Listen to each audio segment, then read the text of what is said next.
Okay student, तो आज हमने ये सीखना है कि यूनिट कन्वर्जन जो है वो किस तरीके से की जाती है। और यूनिट कन्वर्जन जो है वो कुछ बच्चों को प्रॉब्लम करती हैं, उनके लिए ये वीडियो है जिनको प्रॉब्लम है यूनिट कन्वर्जन के अंदर। तो सबसे पहले अगर हम यूनिट कन्वर्जन की बात करें तो बेसिक सी बात यहाँ पर यह है कि जब कभी भी आपने यूनिट कन्वर्ट करनी हो तो आपने ये रूल याद रखना है। यूनिट कन्वर्जन के लिए आपने एक रूल याद करना है इसमें कि जब कभी भी आप स्मॉलेस्ट से ग्रेटेस्ट वैल्यू की तरफ जाएंगे, smallest to greatest, smallest value से अगर आप ग्रेटेस्ट वैल्यू की तरफ जाएंगे तो आपने, ये मैं कर देता हूँ ग्रेटर वैल्यू। तो जब कभी भी आपने स्मॉलेस्ट से ग्रेटर वैल्यू की तरफ जाना है तो आपने डिवाइड करना है एक्सपोनेंट की पावर से, और वो पावर क्या होनी चाहिए, माइनस में होनी चाहिए। ठीक है, इसे हम लिख देते हैं, ये आपने क्या करना है, डिवाइड करना है। या फिर आप ये लिख सकते हैं कि इसे आप मल्टीप्लाई कर दें किससे, 10 की पावर माइनस एन से। ठीक है, या तो डिवाइड करें या मल्टीप्लाई कर दें 10 की पावर माइनस एन से। जैसे एग्जाम्पल के तौर पे मैं आपको बता देता हूँ कि अगर आपको 1 सेंटीमीटर से मीटर में जाना हो तो 1 सेंटीमीटर से मीटर में जाने के लिए आप क्या करें, या तो डिवाइड कर दें 100 से या एक्सपोनेंट माइनस 2 से क्या कर दें, मल्टीप्लाई कर दें। तो ये आपके पास कन्वर्ट हो जाएगा किस में, मीटर में। बिल्कुल इसी तरीके से अगर आपने स्मॉलेस्ट वैल्यू है ग्राम और इससे आपने किलोग्राम के अंदर जाना हो स्मॉलेस्ट से ग्रेटेस्ट, तो आप इसको ये कर सकते हैं कि किलोग्राम आप यहाँ पर लिखेंगे तो आप डिवाइड कर देंगे इसको किससे, 1000 से। ठीक है ना, बहुत सिंपल सी बात है। और इसी तरीके से अगर आपने ग्रेटेस्ट से स्मॉलेस्ट की तरफ जाना हो, ठीक है ना, आपके पास है ग्रेटर वैल्यू और इस ग्रेटर वैल्यू से आपने कहाँ जाना हो, स्मॉलेस्ट वैल्यू की तरफ, स्मॉलेस्ट वैल्यू। तो ग्रेटर से स्मॉलेस्ट वैल्यू की तरफ जाते हुए जो आपने, जब ग्रेटर वैल्यू से स्मॉलेस्ट वैल्यू की तरफ जाना है तो आपने क्या करना है, मल्टीप्लाई करना है 10 की पावर प्लस n से। ठीक है, जैसे एग्जाम्पल के तौर पर अगर हम यहाँ पर लिखें कि आपके पास है 1 न्यूटन और इस 1 न्यूटन को अगर आप डाइन में लेकर जाना चाहते हैं तो आप जानते हैं 1 न्यूटन बराबर होता है 10 की पावर 5 डाइन के। ठीक है ना, तो इसका मतलब ग्रेटर से स्मॉलेस्ट की वैल्यू की तरफ जा रहे हैं, आप 10 की पावर पॉजिटिव क्या कर रहे हैं, मल्टीप्लाई। बिल्कुल इसी तरीके से अगर आप 1 जूल से अर्क की तरफ जा रहे हैं तो ये आपके पास होगा 10 की पावर 7 अर्क। तो ये आपके पास जो है वो एक फार्मूला या यूं कह सकते हैं एक शॉर्टकट है कि आप याद रख सकते हैं, स्मॉलेस्ट से ग्रेटर की तरफ जाते हुए आपने या तो डिवाइड करना है या फिर मल्टीप्लाई करना है एक्सपोनेंट माइनस एन से, और ग्रेटर से स्मॉलेस्ट वैल्यू की तरफ आपने क्या करना है, मल्टीप्लाई करना है 10 की पावर प्लस एन से। तो ये आपके पास क्या होगी, कन्वर्जन। अब यूनिट कन्वर्जन में कुछ एग्जाम्पल्स मैं आपको बता दूं कि किस तरीके से आप इसे सॉल्व कर सकते हैं। तो यहाँ पर कुछ एग्जाम्पल्स हैं। सबसे पहले एक एग्जाम्पल मैं आपको बता देता हूँ। फ़र्ज़ करें कि मुझे जो है वो कन्वर्ट करना है 1 मिलीमीटर पर सेकंड को, मैंने कन्वर्ट करना है 1 सेंटीमीटर पर सेकंड में। तो ये बहुत आसान चीज़ है, जिन बच्चों को प्रॉब्लम है सिर्फ उनके लिए ये मौजूद है कि अगर आपने इसको कन्वर्ट करना है तो देखिए बहुत सिंपल सा रूल है। ये है, सबसे पहले आप क्या करें, जो भी आपके पास गिवन है ना उसको आप कन्वर्ट करें एसआई यूनिट में। एसआई यूनिट के अंदर आपने कन्वर्ट अगर करना है, इसका मतलब आप मीटर पर सेकंड में इसे लिखना चाहते हैं। ठीक है ना, तो आप कैसे लिखेंगे, मिली की जगह 10 की पावर माइनस 3 और मीटर पर सेकंड। तो ये आपके पास क्या हो गया, मीटर पर सेकंड में कन्वर्ट हो गया। अब अगर आप देखें तो आपकी रिक्वायरमेंट क्या है, आपने मीटर पर सेकंड की जगह क्या लिखना है, सेंटीमीटर पर सेकंड। तो देखिए बहुत आसान है, आप जो चीज़ आपको रिक्वायर्ड है ना उसे आप क्या करें, मल्टीप्लाई और डिवाइड कर दें। यानी कि आपको सेंटी चाहिए ना, सेंटी को आप मल्टीप्लाई और डिवाइड क्या कर दें, यहाँ पर लिख दें। ठीक है ना, सेंटी से सेंटी कैंसिल होगा, वही चीज़ आ जाएगी। इसका मतलब ये मैथमेटिकली एप्लीकेबल है। अब यहाँ पर जो रिक्वायरमेंट है उस रिक्वायरमेंट को आप पूरा कर लें कि 1 एक्सपोनेंट माइनस 3 रीअरेंज करके लिखें तो सेंटीमीटर ऊपर लिखा जाएगा, नीचे सेकंड, लेकिन यहाँ पर जो आपके पास है 1 अपॉन सेंटी है। अब सेंटी की वैल्यू होती है 10 की पावर माइनस 2। अब आपने ये ख़त्म करना है ना, नीचे से 10 की पावर सेंटी को ख़त्म करना है, तो सेंटीमीटर पर सेकंड तो ये आ गया। अब यहाँ पर 1 अपॉन सेंटी को आप क्या लिख सकते हैं, 10 की पावर माइनस 2, और 10 की पावर माइनस 2 ऊपर जाके क्या हो जाएगा, 10 की पावर प्लस 2। तो ये माइनस 3 प्लस 2, तो यहाँ से आपके पास क्या आ जाएगा, सेंटीमीटर पर सेकंड। माइनस 3 प्लस 2 क्या बचेगा, 1 एक्सपोनेंट माइनस 1। और इस तरीके से आपने कन्वर्ट कर लिया इसको सेंटीमीटर पर सेकंड में, इसको 0.1 भी लिख सकते हैं। ठीक है, तो इस तरह से आप क्या कर सकते हैं, कोई भी कन्वर्जन अगर आपके पास आती है तो वो आप कर सकते हैं। एक और एग्जांपल मैं आपको बता देता हूँ एंड उससे आपको ये आइडिया हो जाएगा कि किसी भी तरह की कैलकुलेशन हो, इसके लिए रूल जो है वो आपके पास एक ही है। अब ये आपके पास कैलकुलेशन है कि फ़र्ज़ करें आपको कैलकुलेशन करनी है कि ये आपके पास है 1 किलोमीटर पर आवर और इसे आपने कन्वर्ट करना है 1 मिलीमीटर पर आवर में। ठीक है, तो ये आपके पास कन्वर्जन है। अब किलोमीटर पर आवर से 1 मिलीमीटर पर आवर में कन्वर्ट करना है, तो देखें जो रूल मैंने आपको सिखाया आपने यही करना है। सबसे पहले आप मीटर पर सेकंड में कन्वर्ट कर लें, तो किलोमीटर पर आवर को आप कन्वर्ट करेंगे मीटर पर सेकंड में। कैसे, 1 एज इट इज़ लिखा हुआ है, किलो की जगह आ जाएगा 1000, मीटर एज इट इज़ है, नीचे आवर की जगह क्या आ जाएगा 3600 सेकंड। अगर आप देखें तो सबसे पहले हमने इसे कन्वर्ट कर लिया मीटर पर सेकंड के अंदर। ठीक है, और इसे आप फर्दर सॉल्व कर लें तो ये आपके पास आ जाएगा 5/18 मीटर पर सेकंड। अब इसे आपने कन्वर्ट करना है किसने, मिलीमीटर पर आवर में। तो जो तरीका मैंने आपको बताया वो आप करें, तो 5/18 एज इट इज़ लिख दें। ठीक है, और ये मैंने मीटर पर 18 लिख दिया, मीटर पर सेकंड है। ठीक है, तो इसे आप जो है वो मीटर पर सेकंड एज इट इज़ लिख दें। अब जो रिक्वायरमेंट आपकी है वो रिक्वायरमेंट क्या है, आपको ऊपर मिली चाहिए। आप क्या करें, मिली से मल्टीप्लाई डिवाइड करें, और नीचे आवर चाहिए तो आवर से मल्टीप्लाई डिवाइड कर दें। अब जो जो आपको रिक्वायर्ड है वो तो आप वहीं छोड़ देंगे, यानी कि आपको ऊपर मिली चाहिए और नीचे आपको आवर चाहिए, इनको तो आपने यहीं छोड़ देना है। लेकिन जो बाकी के आवर और मिली हैं इनको आपने प्रीफिक्सेस में क्या कर देना है, चेंज कर देना। तो आप देखें यहाँ पर क्या हो जाएगा 5/18, तो जो मिली आपके पास है वो तो आपको रिक्वायर्ड था, वो आपने लिख दिया मीटर के साथ, आवर भी आपको रिक्वायर्ड था, वो आपने लिख दिया मिलीमीटर के नीचे। अब जो नहीं रिक्वायर्ड है उसको आप यहाँ पे लिखें, एस आपको रिक्वायर्ड नहीं है नीचे लिख दिया, नीचे मिली आपको रिक्वायर्ड नहीं है, ऊपर आपको आवर रिक्वायर्ड नहीं है आपने लिख दिया। अब आप वैल्यूज़ को जो है प्रीफिक्सेस के अंदर कन्वर्ट कर लें तो ये आपके पास हो जाएगा मिलीमीटर पर आवर, एच की जगह क्या आ जाएगा 3600 सेकेंड डिवाइडेड बाय, मिली की जगह आ जाएगा एक्सपोनेंट -3 और s की जगह s, ये s से s क्या हो जाएगा कैंसिल, तो आपके पास बचेगा 5/18 मिलीमीटर पर आवर। और बाकी आपकी जो वैल्यूज़ बची हैं उसको आप इसी तरह से लिख दें 3600 एक्सपोनेंट -3 ऊपर आके हो जाएगा एक्सपोनेंट +3। ठीक है, तो अब फर्दर क्या करते हैं, आप इसको फर्दर सॉल्व कर सकते हैं। तो सॉल्व करने का तरीका आपको आता ही है, तो वो आप वहाँ से कर लेंगे। 3600 एक्सपोनेंट 3 का मतलब यही कि 3 0 7 में लगा दें। तो अगर आप देखें तो आपकी जो यूनिट है वो क्या हो गई, कन्वर्ट हो गई, आंसर आ गया मिलीमीटर पर आवर में। अच्छा स्टूडेंट, अगली जो बात आती है वो यहाँ पर है ट्रिग्नोमेट्री की। तो ट्रिग्नोमेट्री के अंदर क्या होता है, फॉर एग्जांपल ये मेरे पास एक सर्कल है और इसके अंदर मैं कोई भी 2 पॉइंट्स के दरमियान में डिस्टेंस फाइंड आउट करना चाहता हूँ।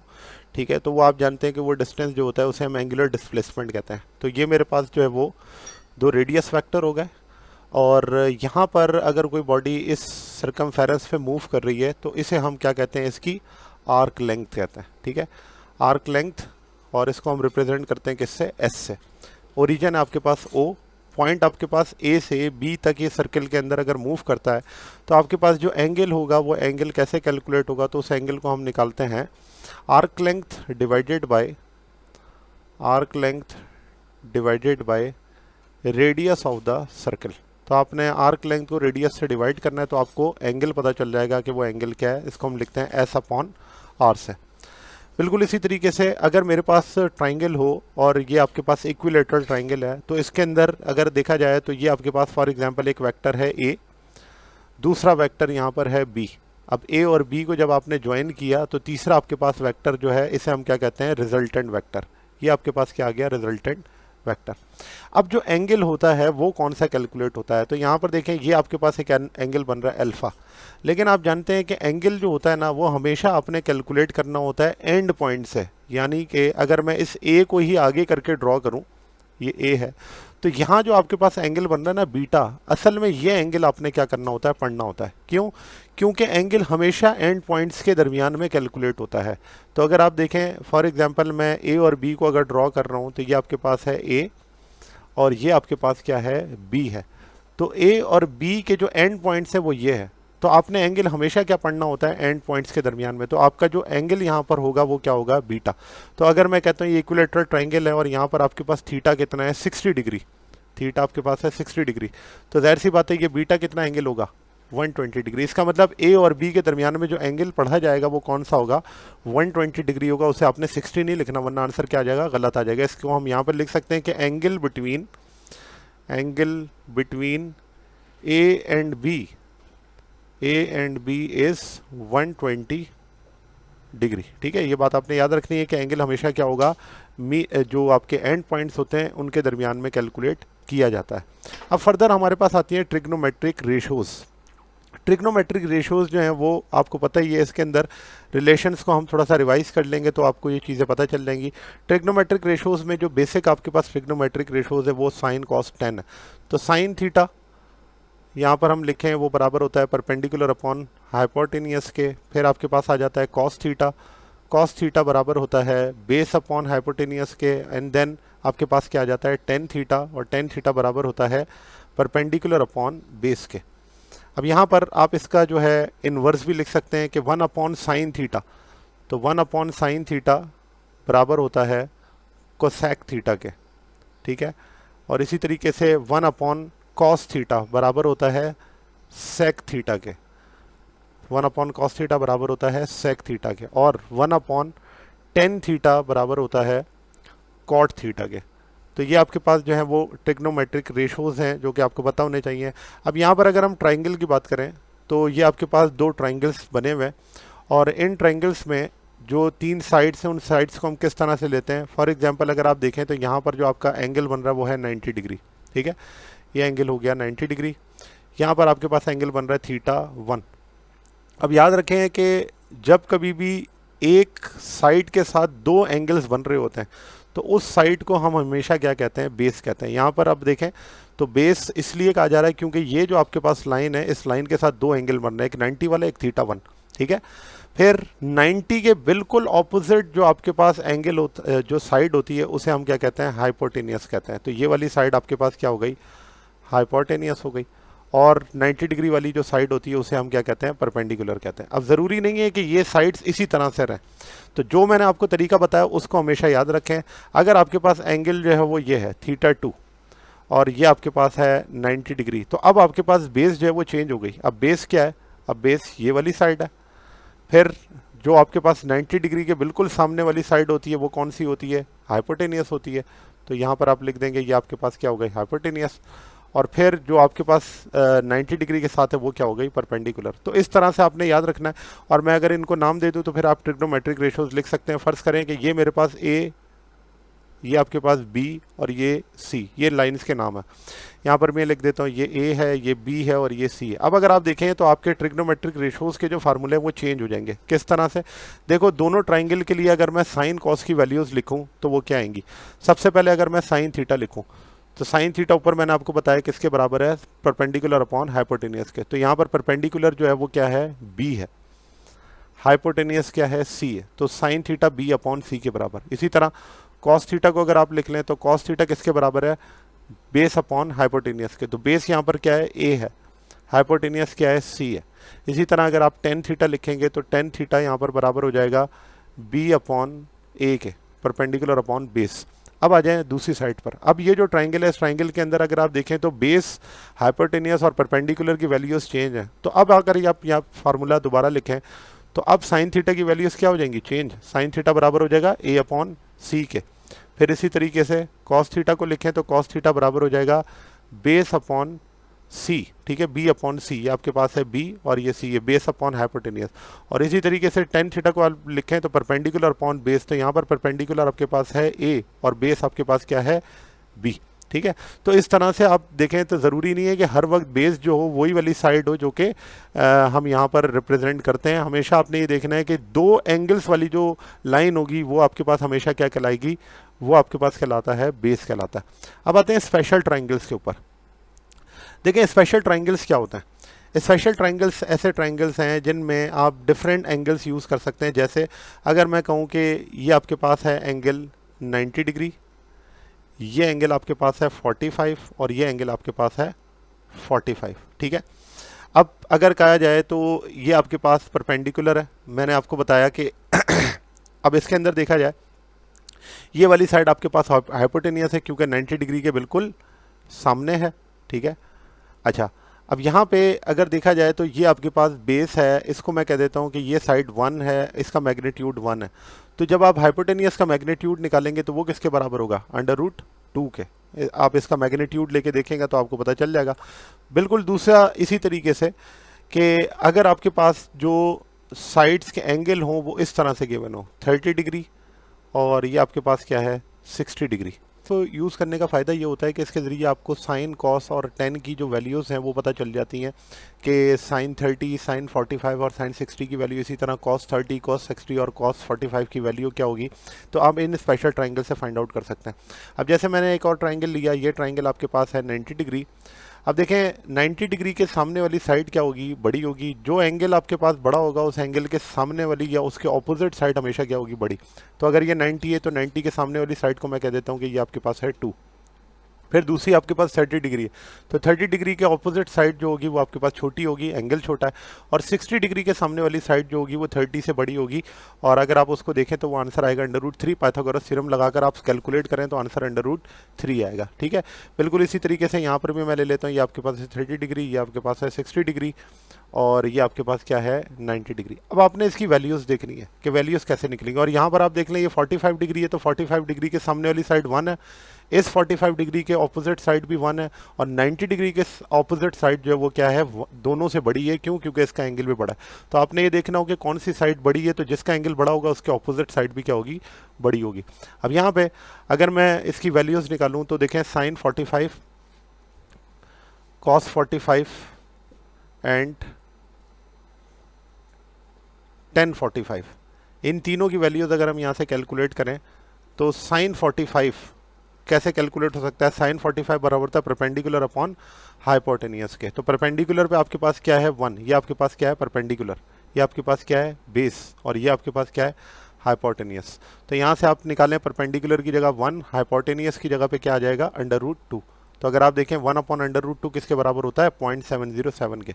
सिमिलरली कॉस 45 को अगर आप देखें तो परपेंडिकुलर अपॉन कॉस 45 किसके बराबर है, बेस अपॉन हाइपोटेनियस के। तो बेस अपॉन हाइपोटेनियस के लिए बेस अगेन यहाँ पर 1 है, हाइपोटेनियस क्या है, √2। तो इस तरह से cos 45 की वैल्यू 1 अपॉन √2 आ जाती है। अब tan 45 निकालें तो परपेंडिकुलर अपॉन बेस, और tan 45 की जब आप वैल्यू निकालेंगे 1 डिवाइडेड बाय 1, आंसर क्या आ जाएगा, 1 आ जाएगा, ठीक है। तो इस तरह से हम क्या कर सकते हैं, वैल्यूज कैलकुलेट। बिल्कुल इसी तरीके से अगर मुझे cos 30, साइन 30 और tan 30 की वैल्यू चाहिए, इन ट्राइंगल से मैं कैलकुलेट कर सकता हूँ। फॉर एग्जाम्पल cos 30, इसी तरीके से साइन 30 और इसी तरीके से tan 30 की मैं वैल्यू अगर यहाँ से निकालूँ, आप फार्मूले यूज़ कर सकते हैं। cos 30 बराबर है बेस अपॉन हाइपोटेनियस के। बेस की वैल्यू यहाँ पर क्या है, √3, हाइपोटेनियस की क्या है, 2। तो ये आप देखें आंसर √3 अपॉन 2 आ गया। साइन 30 की वैल्यू निकालें, बराबर होता है परपेंडिकुलर अपॉन हाइपोटेनियस के। परपेंडिकुलर की वैल्यू यहाँ पर क्या है, 1, हाइपोटेनियस की वैल्यू क्या है, 2। तो साइन 30 1 अपॉन 2 होता है। और tan 30 की वैल्यू निकालें तो वो क्या है, परपेंडिकुलर अपॉन बेस। तो परपेंडिकुलर की वैल्यू यहाँ पर है 1, बेस की वैल्यू है 1 अपॉन √3, ठीक है। इसी तरीके से अगर आप 60 की वैल्यू निकालें, cos 60, तो cos 60 के लिए फिर से आप करेंगे बेस अपॉन हाइपोटेनियस। बेस की वैल्यू यहाँ पर आपके पास जो है, मैं दोबारा यहाँ पर लिख देता हूँ वैल्यूज़, ये 1 है, √3 है, और ये आपके पास क्या है, 2 है। तो अब cos 60 की अगर वैल्यू आप निकालेंगे यहाँ से तो बेस अपॉन हाइपोटेनियस। तो अब यहाँ पर आपके पास जो वैल्यूज़ आएंगी वो इस तरह से कि बेस आपके पास है यहाँ पर। अब ये वाली जो साइड है इसे मैं क्या ले लेता हूँ, ये आपके पास बेस है, ये आपके पास क्या है, परपेंडिकुलर है, और ये आपके पास क्या है, हाइपोटेनियस है। तो बेस यहाँ पर क्या है, 1, हाइपोटेनियस क्या है, 2। तो cos 60 बराबर हो गया 1 अपॉन 2 के। और यहाँ पर मैंने बेस क्यों लिया है, क्योंकि मैं 60 डिग्री के साथ जो है वो कैलकुलेशन कर रहा हूँ। जब साइड के पास एक लाइन पर 2 एंगल्स मौजूद हो उसे हम बेस कहते हैं। यहाँ पर मैंने बेस किसको लिया था, √3 को। क्यों? क्योंकि मैं एंगल किसके साथ कैलकुलेट कर रहा था, cos 30 वाला, ठीक है ना। जब 60 वाला कैलकुलेट करूंगा तो ये वाली साइड बेस हो जाएगी, लेकिन फिलहाल यहाँ पर अब परपेंडिकुलर है और ये क्या है, हाइपोटेनियस। तो cos 60 बेस अपॉन हाइपोटेनियस है 1 अपॉन 2। इसी तरह से साइन 60 बराबर होगा परपेंडिकुलर अपॉन हाइपोटेनियस के परपेंडिकुलर यहाँ पर क्या है √3, हाइपोटेनियस क्या है 2, और इसी तरीके से 1060 की अगर आप वैल्यू निकालें तो 1060 बराबर होगा परपेंडिकुलर अपॉन बेस के, परपेंडिकुलर की वैल्यू √3, बेस की वैल्यू 1 लिखने की ज़रूरत नहीं है। तो इस तरह से आप स्पेशल ट्राइंगल्स को यूज़ करते हैं, और स्पेशल ट्राइंगल्स के ज़रिए आपको क्या पता चलता है, आपको sine theta, cos theta, tan theta की जो वैल्यूज़ हैं वो पता चलती हैं, इससे फार्मूले आपके क्या बनते हैं, ये चीज़ आपको यहाँ से आइडिया हो जाता है। नेक्स्ट पॉइंट पर आते हैं। नेक्स्ट पॉइंट के अंदर अगर आप देखें तो साइन थीटा, कॉस थीटा और टेन थीटा की वैल्यूज डिफरेंट एंगल्स पर क्या होती हैं। तो देखें थीटा जब 0 डिग्री हो तो ये आपके पास 0 ही है। रेडियन के अंदर अगर हम इसको लिखें, साइन जो 30 की वैल्यू है वो क्या आती है π/6, 45 की वैल्यू क्या आती है π/4, 60 की वैल्यू क्या आती है π/3, 90 की वैल्यू क्या आती है π/2, 180 की वैल्यू क्या आती है, इसे हम लिखते हैं पाई, 270 की वैल्यू को हम लिखते हैं 3π/2, एंड 360 की वैल्यू को हम क्या लिखते हैं 2 पाई। अब यहाँ पर अगर हम वैल्यूज़ लिखना शुरू करें तो जो आपके पास साइन 0 है, साइन 0 बराबर होता है 0 के, ठीक है। साइन 30 बराबर होता है, ऊपर हमने वैल्यू लिखी वो थी 1/2, तो ये आपके पास हो गया 0.5। इसी तरह साइन 45 लिखें तो ये बराबर होता है 1/√2, जो कि बराबर होता है 0.707 के, ठीक है। फिर साइन 60 की वैल्यू लिखें तो वो बराबर होती है √3/2 के, जिसे आप 0.866 भी लिख सकते हैं, 0.866। फिर साइन 90 की वैल्यू आपके पास क्या आ जाती है +1। फिर साइन 180 की वैल्यू क्या आ जाती है 0। फिर साइन 270 होता है -1, और उसके बाद साइन 360 क्या होता है 0। बिल्कुल इसी तरीके से अगर हम कॉस थीटा की वैल्यू निकालें, कॉस 0 बराबर होता है +1 के। फिर कॉस 30 किसके बराबर होता है √3/2 के। फिर कॉस 45 किसके बराबर होता है 1/√2 के। फिर कॉस 60 किसके बराबर होता है 1/2 के। फिर कॉस 90 किसके बराबर होता है 0 के। कॉस 180 किसके बराबर होता है -1 के। फिर कॉस 270 किसके बराबर होता है 0 के, और कॉस 360 बराबर होता है +1 के। अगेन आपके पास तीसरी टेन थीटा की वैल्यू निकालें तो टेन 0 जो है वो बराबर होता है 0 के। टेन 30 बराबर होता है 1/√3 के, ऊपर भी मैंने आपको कैलकुलेशन का बताई। 1/√3 के बाद 1045 जो है वो बराबर होता है 1 के। फिर 1060 बराबर होता है √3 के। 1090 बराबर होता है +∞ के। 10180 बराबर होता है 0 के।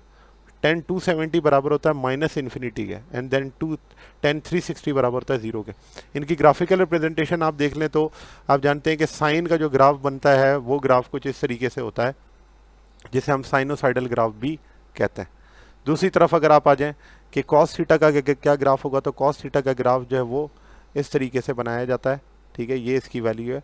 अच्छा, और अब टेन थीटा का अगर ग्राफ बनाए, जो कि बड़ा इंपॉर्टेंट है, तो आप देखें टेन थीटा का जो ग्राफ है वो कुछ इस तरीके से बनता है कि आपके पास वैल्यू पॉजिटिव इन्फिनिटी से नेगेटिव इन्फिनिटी तक होती है। ये आपके पास जो ग्राफ होगा वो किसका होगा, टेन थीटा का। पॉजिटिव इन्फिनिटी से नेगेटिव इन्फिनिटी की तरफ इसकी क्या होती है, वैल्यूज़ होती हैं। ये आपके पास ग्राफिकल रिप्रेजेंटेशन है, और डिफरेंट एंगल्स पर क्या वैल्यूज़ होती हैं ये हम कैलकुलेट कर सकते हैं।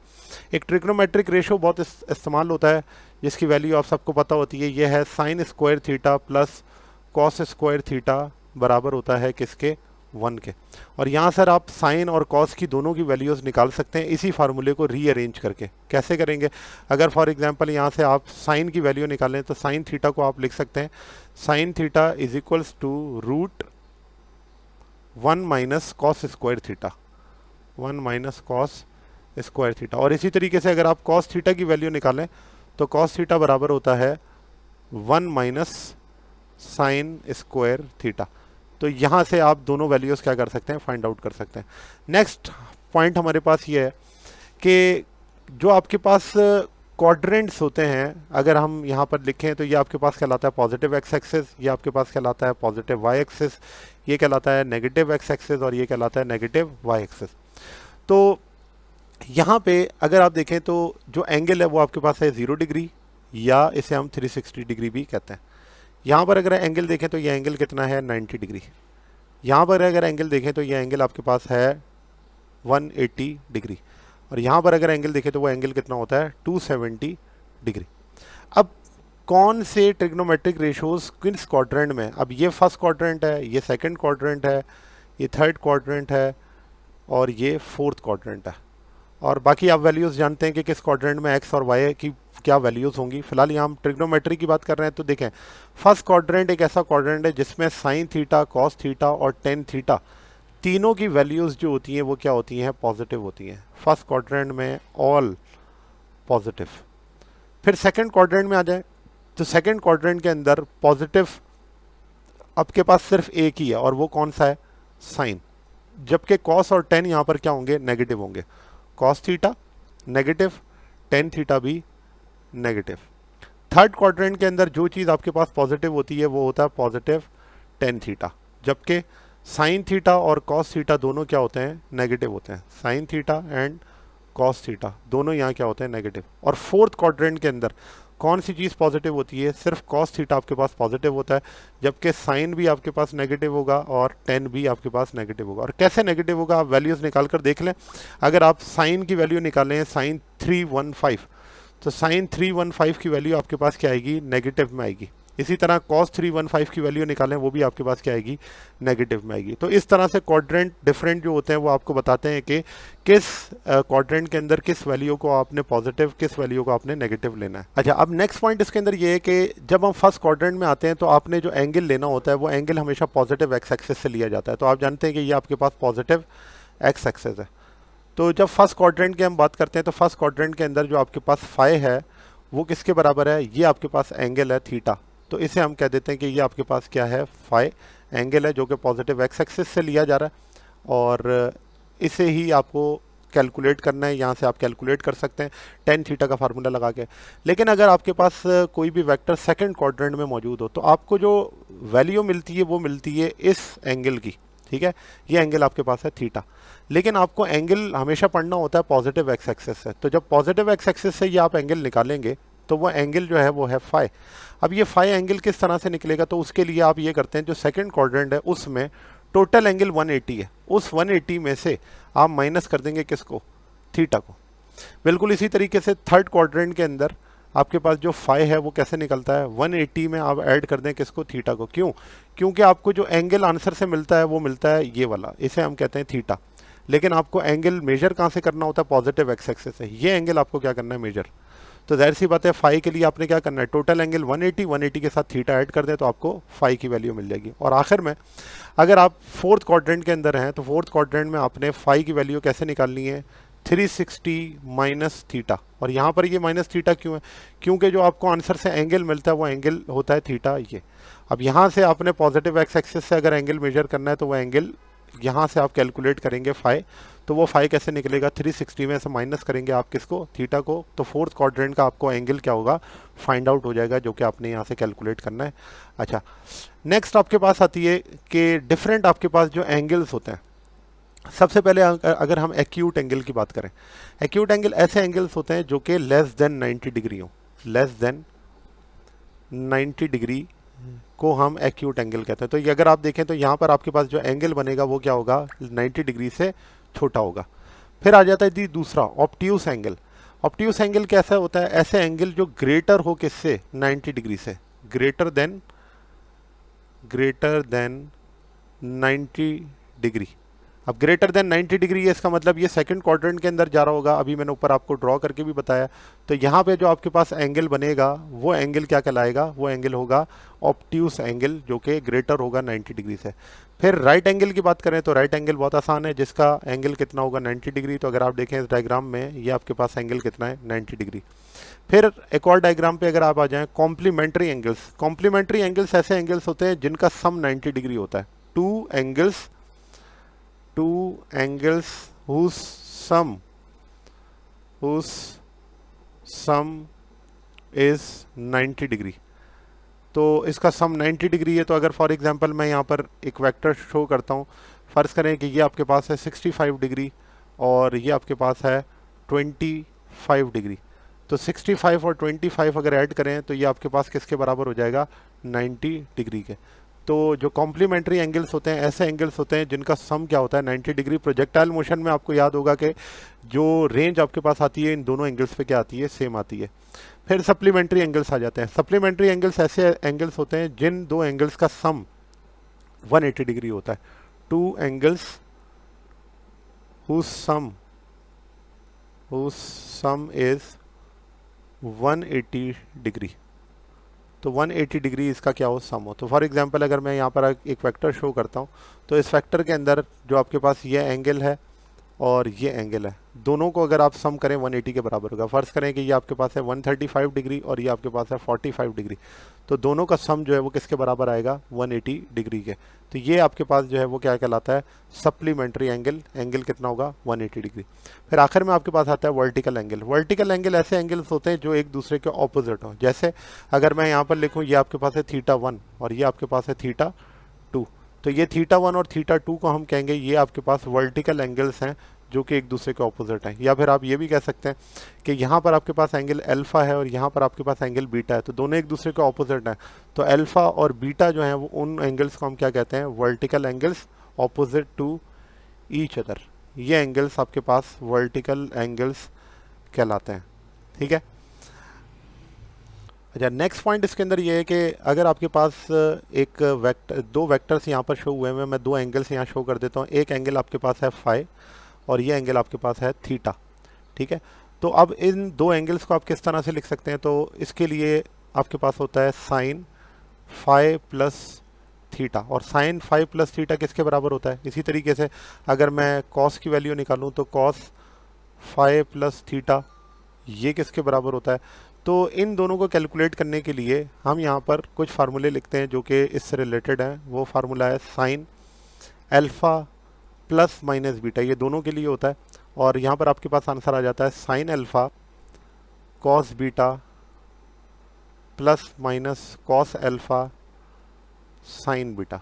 यानी कि अगर पॉजिटिव का फार्मूला होगा तो ऊपर प्लस आएगा, नेगेटिव का फार्मूला होगा तो नीचे नेगेटिव आएगा। इसी तरीके से अगर आप कॉस का फार्मूला लिखें तो कॉस को हम इस तरह से लिखते हैं अल्फा प्लस माइनस बीटा बराबर है cos alpha cos beta cos alpha cos beta, फिर minus plus sine alpha and sine beta. यहाँ पर आपके पास आ जाएगा साइन अल्फा साइन बीटा। तो ये आपके पास जो है वो फार्मूला है, यानी कि कॉस अल्फा पॉजिटिव बीटा का फार्मूला होगा तो बीच में नेगेटिव आएगा, अगर नेगेटिव का फार्मूला होगा तो बीच में पॉजिटिव आएगा। तो आपके पास जब दो एंगल्स इस तरह से सम अप हो रहे हो तो साइन और कॉस को इस तरह से कैलकुलेट करते हैं। अब देखें यहाँ पर अगर आपके पास एक एंगल जो है, मैं कहता हूँ कि इफ़ अल्फा जो है वो आपके पास हो 90 डिग्री एंड बीटा की वैल्यू जो हो वो हो थीटा। ठीक है। तो फिर अब साइन 90 प्लस थीटा की वैल्यू क्या आएगी, तो ये बड़ी इंपॉर्टेंट है इसके अंदर कन्वर्जन कि साइन 90 प्लस थीटा किसके बराबर होगा। तो आप फार्मूला जो मैंने आपको बताया उस फार्मूले को यहाँ पर पुट कर ये पता लगा सकते हैं कि साइन 90 प्लस थीटा किसके बराबर होता है। तो यहाँ पर अगर हम इसे सॉल्व करें तो इस तरह से कर सकते हैं कि sine 90 plus theta sine 90 plus theta बराबर होता है किसके, sine 90 cos theta plus cos 90 sine theta. अब यहाँ पर साइन 90 बराबर होता है 1 के, तो आपके पास आंसर बचेगा कॉस थीटा, एंड कॉस 90 बराबर होता है 0 के, तो ये हो गया 0। इसका मतलब ये हुआ कि साइन 90 प्लस थीटा जो है वो किस तरह लिखा जा सकता है, वो कॉस थीटा के अंदर लिखा जा सकता है। यानी कि वो कन्वर्ट हो जाता है किस में, जब आपके पास एंगल 90 हो तो ये वो कन्वर्ट हो जाता है कॉस में। और बिल्कुल इसी तरीके से फिर आप कॉस की वैल्यूज़ भी निकाल सकते हैं। अब यहाँ पर अगर मैं आपको बताऊँ कि इसकी एप्लीकेशन क्या है, तो वो एप्लीकेशन ये है कि फॉर एग्जांपल मैंने अगर एक एंगल कैलकुलेट करना हो साइन 150 डिग्री। अब साइन 150 डिग्री की वैल्यू सबको याद नहीं होती और इसका आंसर क्या आएगा, तो आप इस साइन 150 को सॉल्व करने के लिए इस तरह लिख सकते हैं साइन 90 प्लस 60। अब साइन 90 प्लस 60 को उसी फार्मूले से कैलकुलेट करें। मैंने आपको बताया जब एंगल 90 प्लस 90 हो तो ये कॉस में क्या हो जाता है, कन्वर्ट हो जाता है। तो ये आपके पास आंसर क्या आ जाएगा, कॉस 60, और कॉस 60 बराबर होता है 1/√2 के। तो वैसे ही आपको वैल्यू साइन 150 की याद नहीं होगी, लेकिन आप इस तरह से ये वैल्यूज़ कैलकुलेट कर सकते हैं। बिल्कुल इसी तरह अगर मैं एक और वैल्यू निकालूँ साइन 120 डिग्री। अब साइन 120 डिग्री को भी आप कैसे लिख सकते हैं, साइन 90 प्लस 30, तो ये कन्वर्ट हो जाएगा किस में, cos 30 में, और cos 30 बराबर होता है √3/2 के। तो अब हमें ये कैसे पता चलेगा कि साइन कॉस के अंदर कब कन्वर्ट होगा और कब कन्वर्ट नहीं होगा। तो देखें, इसके लिए याद रखें जब कभी भी आपके पास एंगल 90 डिग्री हो या 270 डिग्री हो, जब कभी भी आपके पास एंगल क्या हो, 90 डिग्री हो या 270 डिग्री हो, तो आपकी जो साइन है वो कन्वर्ट हो जाएगी कॉस में और कॉस कन्वर्ट हो जाएगी साइन में। साइन कन्वर्ट हो जाएगा कॉस में, और कॉस कन्वर्ट हो जाएगा साइन में, और साइन मैं यहाँ पर लिखा देता हूँ प्लस माइनस। और इसी तरीके से अगर आपके पास क्या हो, कॉस थीटा हो, तो वो कॉस थीटा भी कन्वर्ट हो जाएगा किस में, साइन थीटा में। लेकिन अगर आपके पास एंगल्स जो हैं वो 0 डिग्री या फिर 180 डिग्री हो, तो याद रखें 0 डिग्री और 180 डिग्री के लिए साइन और कॉस कन्वर्ट नहीं होते। यानी कि इस चीज़ को आप इसी तरह लिखेंगे, अगर आपके पास साइन थीटा है तो वो साइन थीटा ही रहेगा, अगर साइन थीटा है तो वो साइन थीटा ही रहेगा, और अगर कॉस थीटा है तो वो कॉस थीटा ही रहेगा। ठीक है, तो ये आपके पास आपने कन्वर्जन याद रखनी है कि कब साइन कॉस में कन्वर्ट होता है और कब कन्वर्ट नहीं होता। बिल्कुल इसी तरीके से जब यहाँ पर आपके पास है तो इसको हम लिख सकते हैं साइन थीटा, और कॉस साइन थीटा में ही रहेगा, और कॉस थीटा के अंदर ही कन्वर्टेड नहीं होगा इसके अंदर, और ये वैल्यूज़ ये रहेंगी। और बहुत सारे लोग इसको इस तरह से भी कहते हैं कि 90 और 70 वो एंगल हैं जिन एंगल्स के लिए आपको अपनी जो गर्दनें हिलानी पड़ती है यस की फॉर्म में, और 0 और 180 डिग्री वो आपके पास एंगल्स हैं जिनके लिए आपको अपनी जो गर्दन है वो घुमानी पड़ती है नो के रेफरेंस में। तो जब एंगल्स नो के रेफरेंस में होंगे तो आपने कन्वर्ट नहीं करना, जब आपके रेफरेंस एंगल्स जो हैं वो यस की फॉर्म में होंगे तो आपने क्या करना है, इसे कन्वर्ट कर देना है। तो ये आपके पास कन्वर्जन्स होती हैं। अब आप फर्दर जितने चाहें इसके एंगल फाइंड आउट कर सकते हैं जिसके अंदर, अब जैसे मैं आपको एक वैल्यू बता देता हूँ कि अगर फॉर एग्जांपल आपको साइन 225 की वैल्यू निकालनी है, अब 225 आपके पास जो एंगल है उसको अगर आप कैलकुलेट करें तो वो साइन 225 किस में आएगा, ये आपके पास आएगा थर्ड क्वाड्रेंट के अंदर, ठीक है ना, 180 और 270 के दरमियान में। तो मैंने आपसे कहा कि एंगल आपके पास जब ये आ जाए 180 और 270 के दरमियान में, तो इसका मतलब यहाँ पर आपके पास कन्वर्जन नहीं होगी। तो इसके अंदर हम किस तरह से लिखेंगे, साइन 225 को हम इस तरह से लिख सकते हैं साइन 180 प्लस 45। अब जब देखें एंगल 180 बन रहा है तो 180 का मतलब क्या था, नो था, तो 180 अगर नो है तो इसका मतलब आपके पास आंसर जो होगा वो क्या लिखा जाएगा, माइनस साइन 45, और 45 को आप क्या लिख सकते हैं, -1/√2। ठीक है, तो इस तरह से आप कैलकुलेट कर सकते हैं। इसी तरह अगर मैं cos 150 की वैल्यू निकालूं तो cos 150 बराबर होगा cos 90 प्लस 60, और 90 प्लस 60 अगर आप देखें तो 90 में आपके पास एंगल चेंज हो जाता है, कॉस से किस में कन्वर्ट हो जाएगा, 9 में, तो ये आपके पास साइन हो जाएगा 60, और साइन 60 बराबर होता है √3/2 के। तो अगर आप देखें ये कन्वर्जन है, कॉस से किस में कन्वर्ट हो गया, साइन में कन्वर्ट हो गया, जब आपके पास एंगल क्या है, 90। ठीक है, तो ये आपके पास कन्वर्जन होती है जिससे आप ये कैलकुलेट कर सकते हैं कि कब आपके पास कन्वर्जन होगी और कब नहीं होगी।